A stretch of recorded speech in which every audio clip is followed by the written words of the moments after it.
the NBA draft is almost here. It's always this moment of incredibly high stakes, careers launching. Just wow. Absolutely. Huge night for so many players. But look, behind all the glitz and the glamour, something fundamental has, well, profoundly shifted in the basketball world. We're talking college campuses all the way to the pro arenas. It really has a massive shift. So our deep dive today is all about how name, image, and likeness NIL money in college sports, and combine that with some groundbreaking new rules. It's not just shaking up college sports, it's reshaping the actual pipeline to the NBA. That's right. The whole pathway is changing. Our mission here is to unpack this really complex new landscape. Yeah. We want to highlight how college athletes are, actually earning millions now, Yeah, serious money. and how that's influencing their decisions, whether to stay in school. And it's creating this ripple effect that's seriously challenging the traditional structure of the NBA draft itself. It really is throwing a wrench in the works in some ways. And we'll be pulling insights from places like the North Carolina Sports Network, SBNation.com, Front Office Sports, and FOX Sports. So, a good cross-section of views. Good sources, definitely. Get ready for some honestly surprising facts that I think will absolutely change how you view both college and pro sports. Okay. Okay, let's unpack this then. This economic environment that's transforming college sports, it feels like more than just a small change, right? Yeah. What's the real seismic shift happening here? Oh, it's absolutely seismic. You have to remember, for the past 4 years since NIL started around the 2021-22 season, all that money athletes got, it came from third parties. Right, like shoe deals, car dealerships, Yeah, that kind of thing. exactly. Shoe companies, apparel brands, local restaurants, you name it. But the key point is, it did not come directly from the universities themselves. Okay. That part is about to change, big time. And there's a specific reason for that change. Something about a lawsuit. Yeah, exactly. The House versus NCAA lawsuit. That is the real game changer here. It's this massive $2.8 billion agreement, and it's expected to get finalized, well, pretty soon this spring. Wow, okay. So what does that mean practically? It means a whole new era, starting July 1st, 2025. So for the 2025-26 school year, for the very first time, universities will be allowed to directly pay their own athletes NIL-style money through revenue sharing. Directly from the school. That's, Wow. that completely breaks from the whole century-old amateurism idea, doesn't it? Totally. It's a fundamental break. So what kind of money are we talking about? Is it unlimited or? No, there's a cap. Universities can distribute up to roughly $20.5 million each year. That's from their own athletics-related revenue paid out to their athletes. 20.5 million. And importantly, that's a cap, not necessarily what every school will spend. Plus, it's set to rise each year with inflation. Gotcha. But, and this is crucial, those third-party NIL deals, the ones we talked about, they're still allowed on top of this. Ah, so it's layered. University money plus outside deals. Exactly. You've got this layered compensation creating what everyone's calling a brand new economic environment. It's unprecedented. So if you're listening, maybe you're thinking, okay, legal stuff, financial frameworks. Yeah, Why should you care? right. Well, because this is a monumental step away from how things have been done for like 100 years. Yeah. The NCAA always held on to that amateur athlete idea, even while making billions. Yeah, the irony wasn't lost on people. Definitely not. But now they're moving to direct pay. And that puts college sports much closer, sometimes even in direct competition with leagues like the NBA and the NFL for the best players. It really does change the recruiting landscape and the retention landscape, too. Okay, and here's where it gets, for me, really interesting. Given this huge shift, how does this new college money actually compare to what players make as, say, first-year pros in the NBA or NFL? Yeah, Because the numbers, they're kind of staggering. they really are eye-opening. Let's take the NBA first. Looking ahead to the 2025-26 scale, the number one overall pick, they're looking at around $11.5 million in their first year. Okay, still huge money at the very top. Absolutely. But now look at the 30th pick, the last pick of the first round. That salary drops to slightly less than $2.3 million. $2.3 million. Okay. And if you're drafted somewhere in the first half of the first round, say top 15, you're probably making over $4 million a year in salary, guaranteed for 2 years. So still very good. Right. So top 15, you're still doing very well compared to college, probably. But what about like the back half of that first round? That's where the calculation gets really fascinating. If you're picked later in the first round, let's say pick 20, it's around $2.8 million. Pick 25 is roughly $2.3 million. Okay.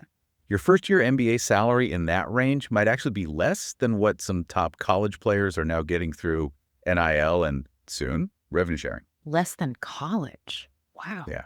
And just for context, the minimum salary for a first-year NBA player is about $1.2 million. Yeah, then comparison alone is it's a massive shift right there. Hmm. What about the NFL side? Is it similar? Well, in the NFL, the numbers at the very, very top are still just astronomical.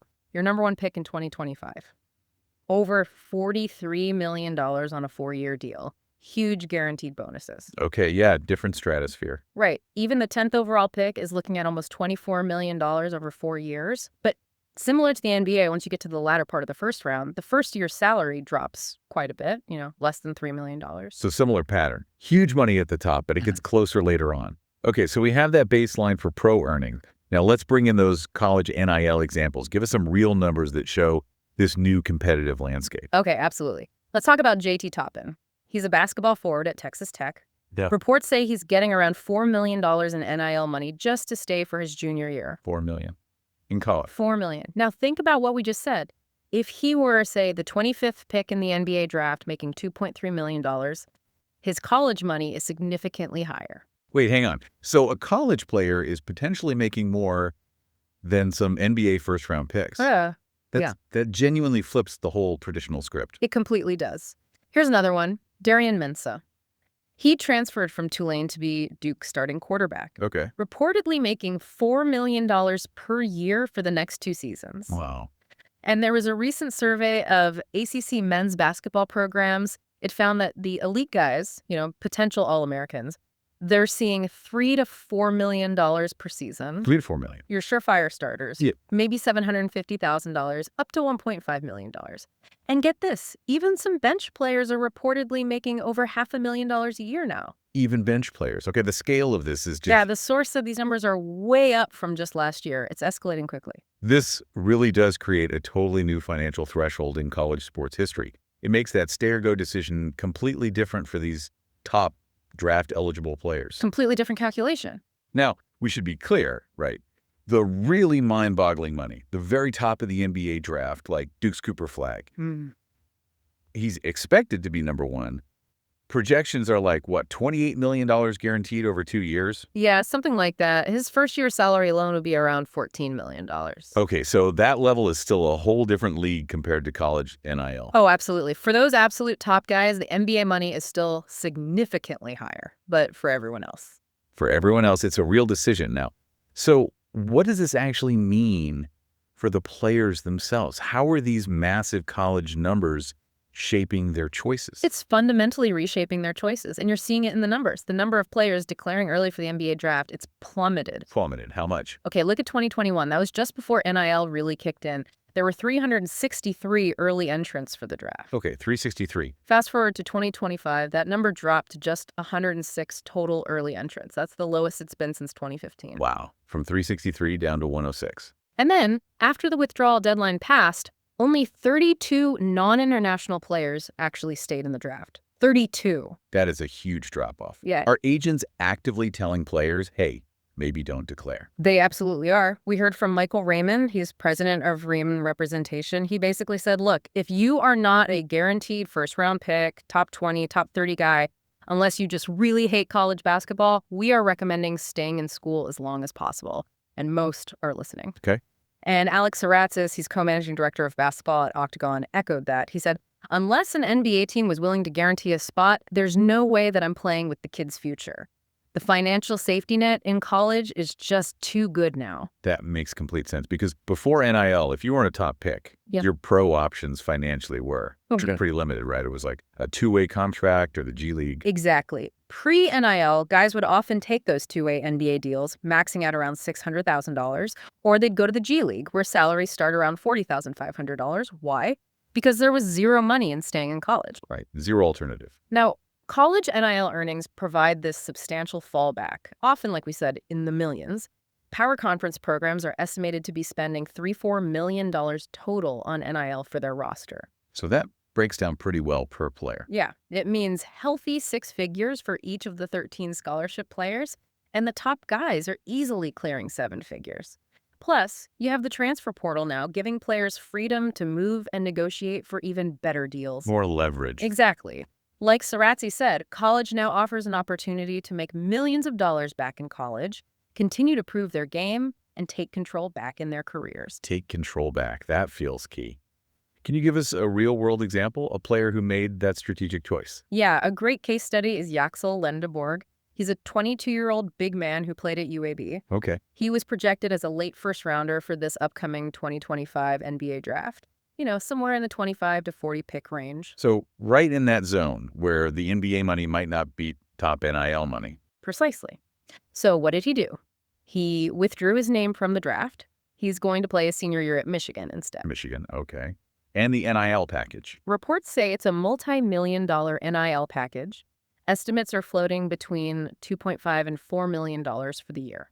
2.5 to 4 million, which again is likely more than he would have made as, say, the 28th pick in the draft, right? Exactly, unless he somehow jumped way up into the late lottery, which wasn't the projection. So he's clearly betting on himself, betting he can improve his draft stock for next year's draft, potentially earn even more down the line. Smart play. And Michigan must be thrilled. Oh, yeah, his return is being called a huge boon for Michigan's prospects next season. Makes sense. Yeah. Are there other notable guys who pulled out and stayed in school? Absolutely. You've got players like Bennett Sturts from Iowa, Boogie Fland and Alex Condon from Florida, Carter Knox from Arkansas. Okay. NC State's Darian Williams is another interesting one. He withdrew, chose NC State, reportedly got a package better than what a likely second-round NBA pick would make. Better than a second-round pick. Yeah. And Ian Jackson at St. John's. All these guys likely would have been drafted in 2025 if they'd stayed in. It really sounds like the prevailing wisdom, as one source put it, is shifting dramatically towards staying in school. It really is. Now, obviously, staying carries risks, right? You Mhm. get injured, have a bad season, maybe your draft stock drops. For sure, those risks are still there. It's not foolproof. Mhm. A major injury could be devastating. A down year could hurt. But the calculation seems to be favoring staying put for many more players now. Of course, the one-and-done guys aren't totally gone, are they? Like Cooper Flagg, we mentioned him. He's still expected to go pro after 1 year. Correct. One-and-dones aren't extinct. For that absolute elite tier, maybe the top 5 or 10 guys in a draft class, the financial jump to the NBA is still so significant. Like Flagg's $14 million salary versus maybe $4 million in NIL. Exactly. Or maybe a player just really wants that professional lifestyle, like Bronny James wanting the chance to play with his dad, LeBron. Those factors still matter. Sure. But you're right. Those cases are increasingly becoming the outliers, especially for guys projected outside the lottery, maybe in that 15-30 range. Staying in school is looking much more attractive. It's fascinating seeing how all these individual choices start to add up. So let's broaden out. What does this all mean for the NBA itself, for the league, the teams, their whole approach to drafting talent? Because this isn't just a college issue anymore. It's hitting the pros directly. You're absolutely right. The ripple effect is significant, and NBA folks are talking about it. Executives are openly saying that NIL is, quote, killing the depth of the draft. Killing the depth. That's strong language. It is. Trajan Langdon, he's the president of the Detroit Pistons, noted there are just fewer candidates available and specifically mentioned pretty good players pulling their names out. He said it makes the whole process of drafting, which is already an imperfect science, even trickier. And many league insiders are already calling the depth of the upcoming 2025 draft class really poor, partly because of this trend. Okay, but hang on. Couldn't you argue the opposite? That maybe players staying in college longer means they'll be more developed, more polished, more NBA ready when they do come out. Isn't that potentially a good thing long term? That's a fair point, and maybe long term we'll see more mature players entering the league. That's certainly possible. But the immediate issue is just fewer bodies. Right. The immediate concern for NBA teams, especially those picking later, is the current diminished pool of available talent. It creates real challenges right now, particularly for teams holding picks in the back half of the first round or in the second round. Like who? Which teams are feeling this? Think about teams like the Brooklyn Nets. They've got picks 26, 27, and 36 this year, or the Boston Celtics at 28 and 32, Phoenix Suns at 29, Charlotte Hornets at 33 and 34. So teams that rely on finding value later in the draft. Exactly. Their pool of realistic targets, those borderline first-round talents, is shrinking because those guys are increasingly choosing to stay in college, collect that NIL money, and try to improve their stock for the next draft. It's such an interesting tension. Yeah, the NBA draft has always been described in these almost mythical terms. Yeah. like a master class in controlled chaos. Yeah, or a meticulously structured system. Meticulously structured, yeah. Designed to benefit the teams, the owners, basically, to allocate talent efficiently, keep rookie salaries somewhat suppressed, and shape franchises. Traditionally, yeah, it puts a lid on salaries for incoming players and transfers a lot of value from the player to the franchise that drafts them. So how does NIL fundamentally challenge that carefully designed system?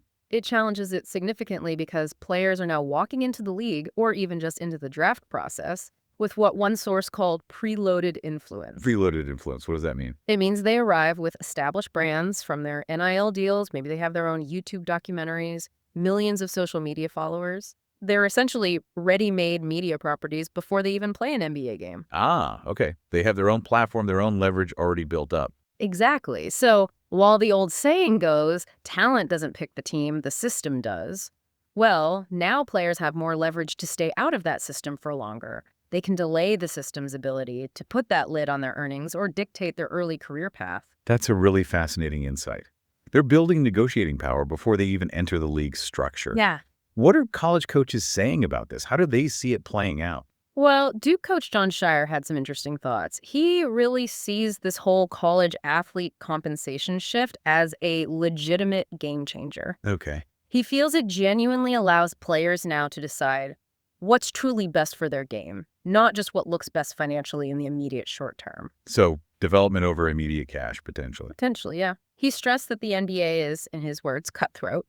And his point was, if a player isn't absolutely solidified as a first-round pick, why risk it? Why risk going pro, maybe ending up on a two-way or in the G League, when you can stay, make good money in college, have a solid year, and potentially improve your draft position, or at worst, be in the same spot next year, but with another year of development and earnings? It's about maximizing that long-term career control and potential. Makes sense. Precisely. Okay, so let's bring it all together. What does this all mean for you listening right now? We've just walked through how college sports are going through this really profound financial transformation, moving away from a century of so-called amateurism Yeah, a century. to a model where athletes are becoming direct beneficiaries of these massive revenue streams. And the key takeaway is this isn't just about college anymore. It's fundamentally altering career paths and seriously challenging the talent pipelines for the professional leagues. That's exactly right. The whole landscape has shifted. You now have athletes strategically delaying their jump to the pros. They're using college as this, well, financially lucrative development phase. Right, like a high-paying minor league almost. Yeah. In a way, yeah.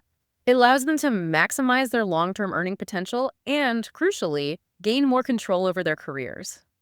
The NBA draft isn't just about teams picking talent anymore. It's becoming this battleground where the business of basketball is colliding head-on with the business of college sports. And the players seem to be holding more cards than they ever have before. Definitely more power in the players' hands. So here's something to think about. Given this increasing financial pull of staying in college and knowing the risks of going pro too early if you're not a top pick, are we going to see even more elite players strategically delaying that NBA jump? Will college essentially become this high-paying development league used to maximize future NBA earnings and control? It certainly seems possible, even likely for a growing number of players. Or will the sheer prestige, the ultimate earning potential, the dream of playing in the NBA, always win out for that very top tier, no matter how much cash is available in college? What really stands out to you about how this whole landscape is evolving?